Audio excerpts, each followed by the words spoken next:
The dust has fully settled from the Edmonton Oilers Game 3 loss to the Vancouver Canucks. There's a whole lot to talk about ahead of tonight's Game 4.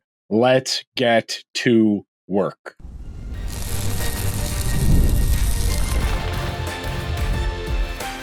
You are Locked On Oilers, your daily podcast on the Edmonton Oilers, part of the Locked On Podcast Network, your team every day. Hello, everyone, and welcome to this Tuesday edition of Locked On Oilers. I am your host, Nick Zararis. Before we get to today's show, today's episode is brought to you by our friends over at FanDuel. Make every moment more. Right now, new customers get $150 in bonus bets with any winning $5 bet. It's $150 with any winning $5 bet. Visit FanDuel.com/lockedon to get started. So today's show, we're going to tie a bow on Game 3, some big picture topics coming out of Game 3 into Game 4. Going to start with officiating, which everybody's favorite topic this time of year. Second segment, we're going to touch on Draisaitl and why him playing with McDavid is both good and bad. And then our third segment, we're going to do glass half full, glass half empty, and yes, there is a glass on the table. So, taking a step back, I don't think there is a mass conspiracy. I know every fan base is guilty of at times feeling like the officials and the NHL are against their favorite team, that they consistently miss calls, they don't do a good enough job protecting key players, and that the games feel like they're the Wild West, that anything can happen. And at most, guys are going to get slaps on the wrist. They're going to get 2 minutes for roughing after scrums. They maybe get a game misconduct if they're a third guy in on a fight. But it very often feels like once we get past a certain point in these playoffs, the referees don't want to be involved more than they have to be, or they are way more involved than they need to be. And that's really the conundrum we face here as hockey fans. The officials either let them play or the officials play. There's no in between. There's no middle ground. There's no reasonable, logical decision making here. It is, we are calling everything by the book and nothing's getting by us tonight. Or we're going to let them play and you have to commit at least a Class C misdemeanor if you want to get 2 minutes for interference. That's really the frustration point for a lot of teams. I think the officiating has been more of a sore spot in the Boston-Florida series than in the Edmonton-Vancouver series. But I know in that Game 3, I did not feel like the officials were doing a particularly good job of keeping the game on the tracks. There are two considerations when you are talking about officiating: fairness and safety. If I have to pick one, I'm always going to err on the side of safety as opposed to fairness, because fairness is kind of subjective, especially once you start putting on the fan glasses and looking at it from a certain perspective. I always would rather the referees err on the side of safety in terms of calling penalties for dangerous plays, that type of thing. But when it comes to fairness and getting plays called right and adjudicating the rules as they're written, I think the NHL has a serious issue, because too often, and I said this on the show last night right after the game ended, I think the officials get too involved within the politics of managing the game. They get too caught up in, well, we've called Vancouver for 2 penalties now, so even if they commit a third one, I can't call them for it because I've got to give the appearance of being fair. I got to give the appearance of not being biased in favor of Edmonton. And it's frustrating because as a fan, what is our standard? Are we operating on the rule book? Are we operating on this specific officiating crew's interpretation of said rule book? Why is there a discrepancy between those two things? And you get to the crux of the issue here for this conversation. And I know the Boston-Florida series has a little bit more animosity in it because one of the plays in particular, the Sam Bennett hit on Brad Marchand, has been very weirdly handled both by the league and by the officials in that game, where the camera angle that shows Sam Bennett really kind of throwing a punch didn't get released till like 3 days after the game happened. Like, we didn't see that angle until 5 minutes before Game 4 started, and that had happened in Game 3. So weird handling of that situation where it kind of feels like the league knew they messed up, but didn't want that to linger over the conversation going into the game, and then dropped it 5 minutes before the game started. to a league partner in TNT who would be very happy to spin the league's narrative of, oh, well, we just got this today. And that's really where a lot of the frustration I feel comes from, is that the fans do not feel like there is fair adjudication of the rules. Fans feel that the NHL is selective in their enforcement, both of rules in the game and of supplemental discipline, which in the case of the Canucks and the Oilers, you heard me say it right after the game. I said I would be shocked if either Soucy or Nikita Zadorov even got fined, let alone suspended. I was very pleasantly surprised to see that Zadorov got suspended and Carson Soucy's going to have a hearing. Yes, I think 99.999% the reason there is supplemental discipline in that case is because it's on Connor McDavid. If that's another player, if that's on Evander Kane, if that's Ryan Nugent-Hopkins, if that's Derek Ryan, I think there's a good chance, maybe fines, if that. But if the star of your league, the best player in the world, gets cross-check sandwich on his neck and the lumbar part of his spine, I think then the NHL has to say, well, we can't have that happening to Connor. And that's where you're going to get Canucks fans mad, because there were more than a few plays earlier in the series where Quinn Hughes got speared, he got high-sticked, and those fans feel, well, the Oilers are getting special treatment because they have Connor McDavid. And this is where we get into the issue of the Department of Player Safety having no credibility, which I think is unanimous. I think the only people that are happy with the Department of Player Safety are the owners, because if they weren't, George Parros would not have that job. I said this yesterday, and I'll repeat it now. If the owners do not like something or like something, they can make things happen like that. Look how fast they were able to facilitate the sale of a team to another city, to another person, and figure out an agreement that would satisfy the former ownership group of the Coyotes and the new ownership group of the Utah hockey franchise. They did that in 2 weeks.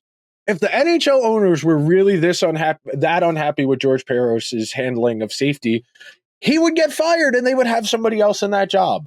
But because owners like this Wild West environment and they don't want their guys, and that's the thing, that is why you will not see change.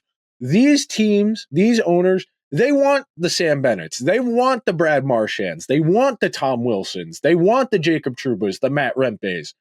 They want those guys out there because those guys are exciting. Those guys incite play, and those guys play an exciting brand of hockey that they feel is valuable, that they feel is virtuous in the sense of that's what hockey is supposed to look like.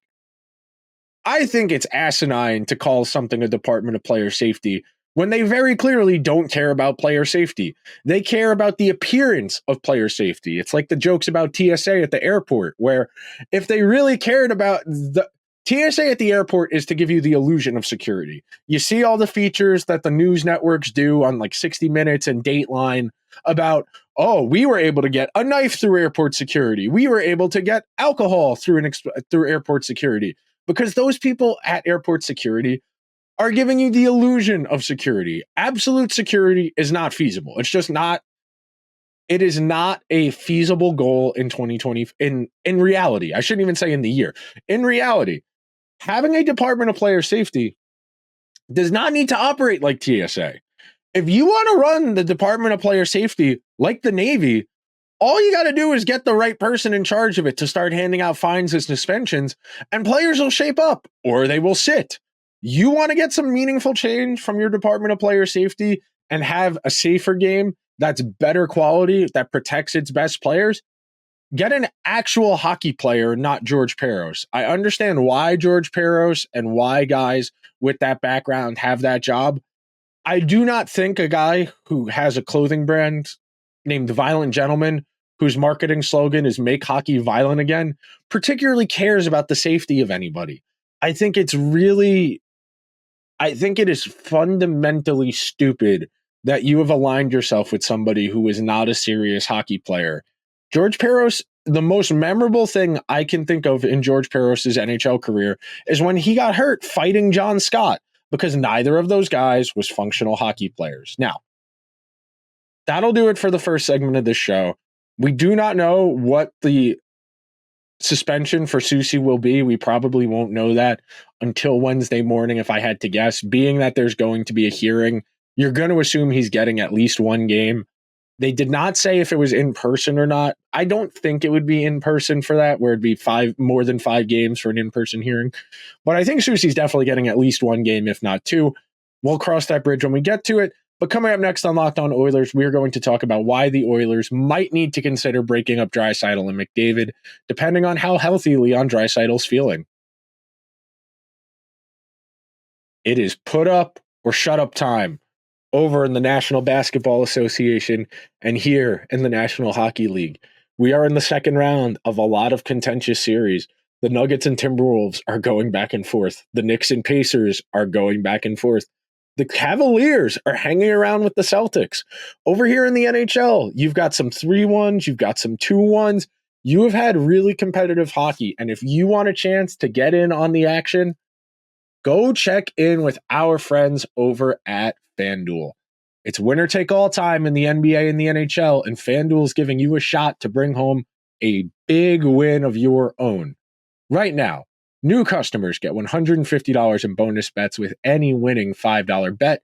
It's $150 to bet on spreads, money lines, player props, and more. Visit FanDuel.com/lockedon and make every playoff shot count. FanDuel, America's #1 sportsbook.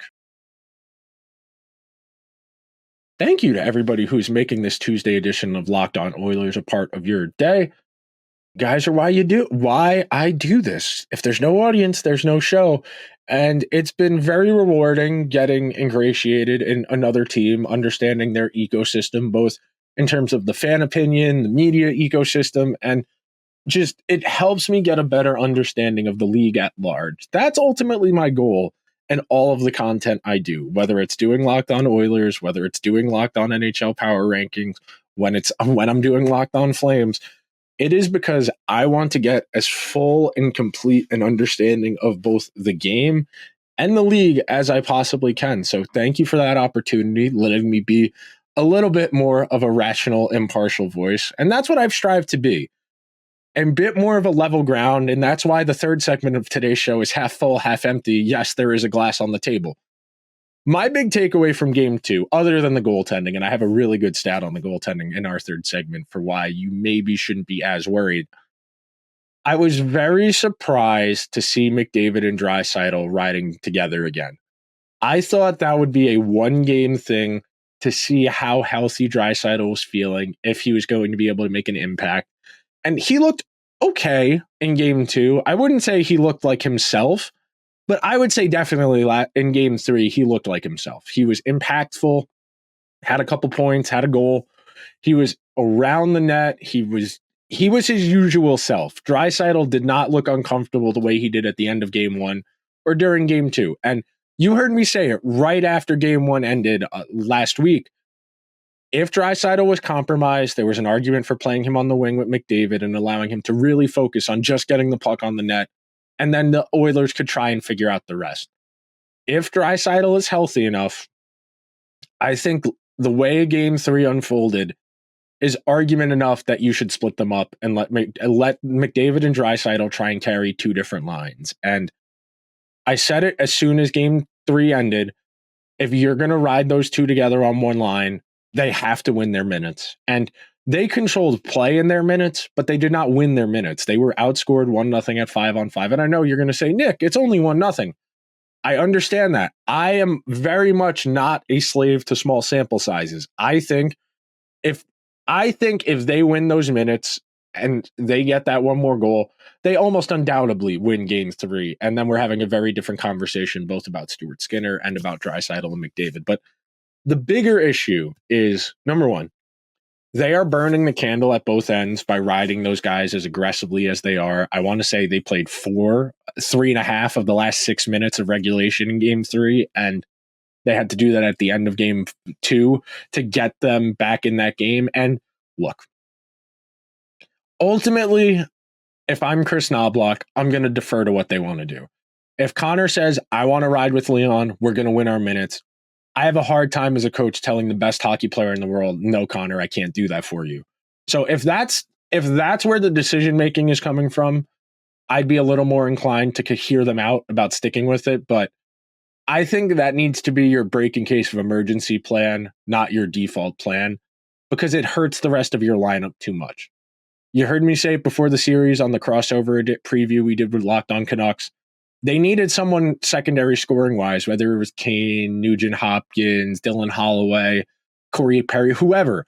They needed somebody from that second tier of the team, Warren Fogle, to contribute some offense. And they have 2 goals in this series when McDavid and Draisaitl aren't on the ice so far through 3 games.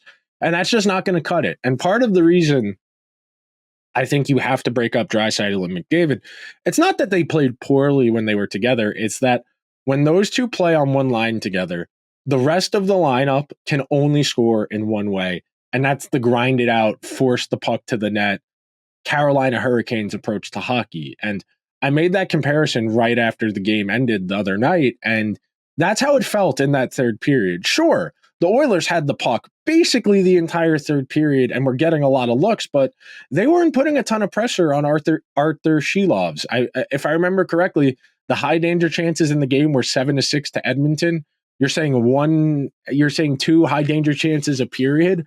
That's all you could muster up against a team that basically made no attempt to score a 5th goal in the Canucks. And look, I understand it's a little more nuanced than that the Canucks are the Canucks want the Oilers to take all of these poor quality shots. They want to block them. They want to try and absorb that pressure best they can. But when you put Draisaitl and McDavid together, the rest of the Oilers' top 9 does not have as much opportunity to create offense because all of those guys are going to try and create offense in the fundamentally same way. They're going to cycle. They're going to hide a low. Deflections, rebounds, second chance opportunities.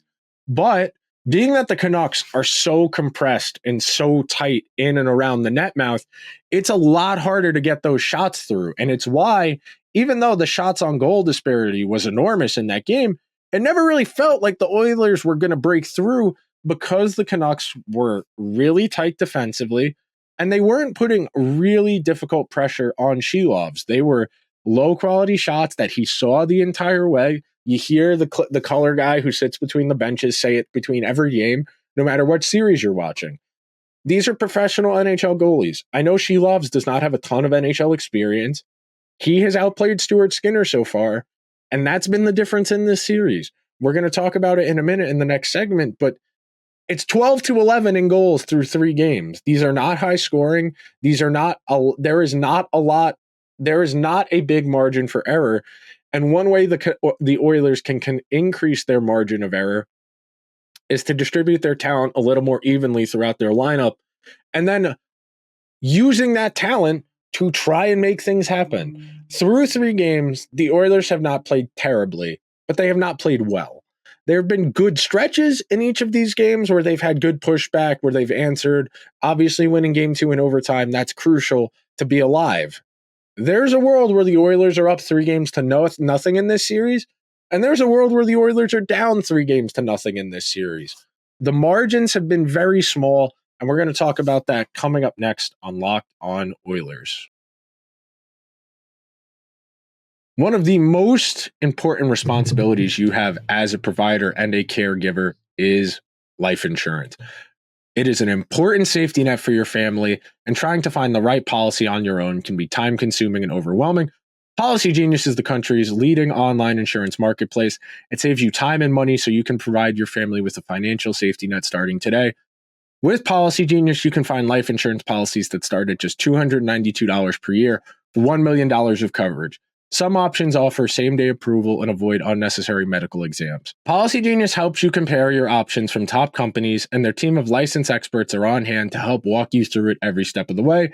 Talk to agents who will walk you through the process and guide you through a comparison process of all of America's top insurers in just a few clicks.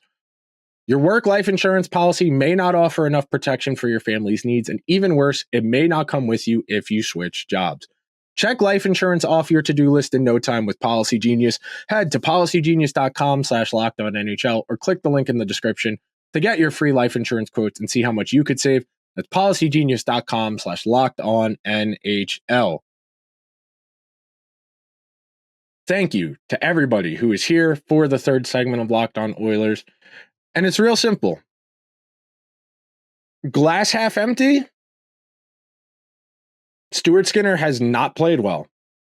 The Oilers are not creating offense at 5-on-5. Cody Ceci and Darnell Nurse cannot play together any further. And when the Oilers' bottom six is on the ice, they're basically no threat to score. The glass half empty, it's not pretty. And you do not have a backup goalie you could go to. This is not a case like the Carolina Hurricanes, who can go back and forth between Freddie Anderson and Peter Korchetkov. This is not the Bruins, who have Ullmark and Swayman. This is not even the Rangers, who have Jonathan Quick and Igor Shesterkin. Calvin Pickard, if you send him out there,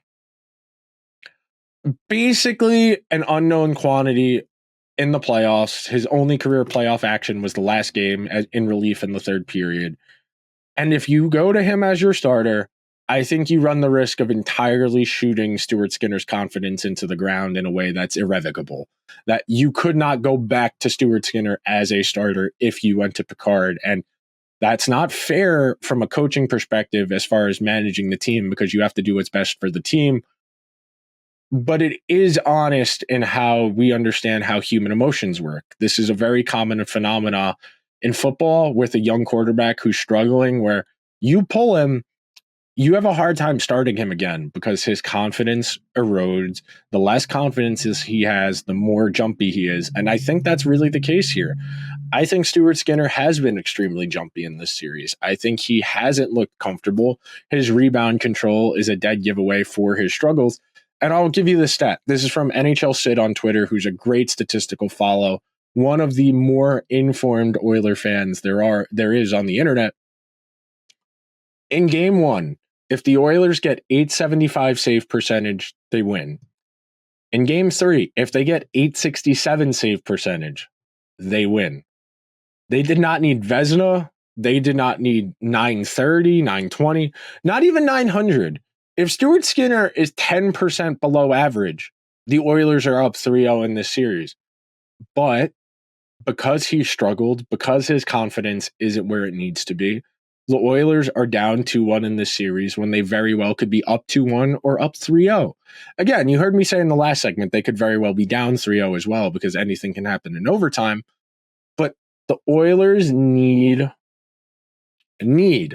to find ways to get more out of their lineup. Through 3 games, I would assess them at a C+. They have not played terribly, but they don't look great. Again, they won the scoring chances, the expected goals, the high danger in game 3.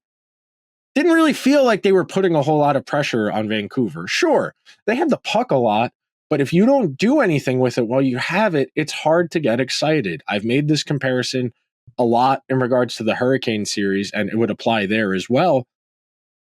Possession does not equal scoring. You do eventually need to score. If you have the football and you start on the 20-yard line and you go on a 15-play drive and you get down to the goal line and you go for it on 4th and goal and you don't score and you get 0 points for that possession, all you got was possession. The other team maybe the other team gets a play from your 1-yard line, they hit a bomb and they score a 99-yard touchdown. Sure, you're winning the possession battle. You're not winning the game, though. And that's the difference right now. The Canucks have made the most of the opportunities before them, and the Oilers haven't. It's not to say that can change and that maybe the Canucks have gotten some bounces. Shelov's made 2 saves. He had no business making. The Oilers hit like 3-4 posts in the game. So I understand from a perspective of they're close. And I don't disagree with you. I think fundamentally, for the series to be 2-1 and to be this close, you heard me say 12-11 in goals, with the Oilers just not playing well, I think that says a lot about how good this Oilers team can be. But they do need to start converting these opportunities. They do need to start scoring more goals. They could use somebody that's not Connor, Leon, or Zach Hyman to score a goal. They could use some good defensive minutes from somebody other than Bouchard and Ekholm. They could use a save in a timely manner. So the glass half full, the series is right there on the margins, and the Oilers don't even need Stuart Skinner to be great. They just need him to be bad. He doesn't even need to be good. If he's bad as opposed to atrocious, The Oilers are probably up in this series. So if he can be okay, that's not a lot to ask. To ask a professional athlete to just be okay at their job, that is not a ridiculous ask. Stuart Skinner is capable of being okay. What else do the Oilers need? They could use some secondary scoring. Okay, I can expect one goal from Nuge, Kane, Corey Perry, whoever you want to say from the bottom six, or from a defenseman. You get one goal from somewhere other than McDavid, Draisaitl, Hyman. Okay. For the glass half full perspective, that's reasonable. Now, the glass half empty. The Canucks haven't played that well either, and they are winning these games. Arthur Shilovs is not an established or proven goalie, but he keeps finding ways to make these timely saves. He's gotten luck from the post. You saw the Canucks power play get going a little bit in game 3. That's a little bit of a cause for concern considering how close this game has been at even strength. It's 9-7 in favor of Vancouver at even strength. And if Vancouver can pull away at special teams, then the Oilers are really, really going to be having a hard time winning games. But there's opportunity here. And then the realist, we're 3 games into a best-of-7 series. The goal differential through 3 games is 1 goal. We're talking about 3 coin flips, more or less. Can you keep winning? Can you expect to win 3 out of 4 coin flips? Probably not. That means the Oilers are going to have to play better. The Canucks are probably going to start to play better at some point in this series too. All of that added up. This series is close. There are opportunities for guys on both of these teams to make things happen. I think the Oilers really need to consider breaking up Draisaitl and McDavid. I think they need to consider breaking up Darnell Nurse and Cody Ceci. Beyond that, they need to find ways to get more dangerous offense. And they need it to come from guys that aren't just their top guys, because their top guys are already doing a lot. Their top guys are already pushing 27, 28 minutes a game. It's only the 3rd game of the 2nd round. If the Oilers are able to come back and win this series, you really expect to be able to do that against Dallas or Colorado? It's a tall ask. I think the Oilers are capable of coming back and winning this series, but they are going to need to start playing better. And it starts with Stuart Skinner. It starts with anybody in the forward group not named Draisaitl, McDavid, or Zach Hyman. It's real simple. The Oilers need more from their depth. They need more from their goalie. Can they get it? If they can get it, they will win this series. If they can't, they won't. It's really straightforward when you add it up like that. But that will just about do it for today's edition of Locked On Oilers. Make sure you are subscribed wherever you get your podcasts. Leave the show a 5-star review on Apple Podcasts or Spotify. If you are over on YouTube, let me know where you would like to deploy Leon Draisaitl, whether it's with McDavid or without McDavid. Hit the subscribe button, hit the alarm button, get a notification anytime we post content. Till then, I'll talk to you guys after Game 4. Let's go Oilers.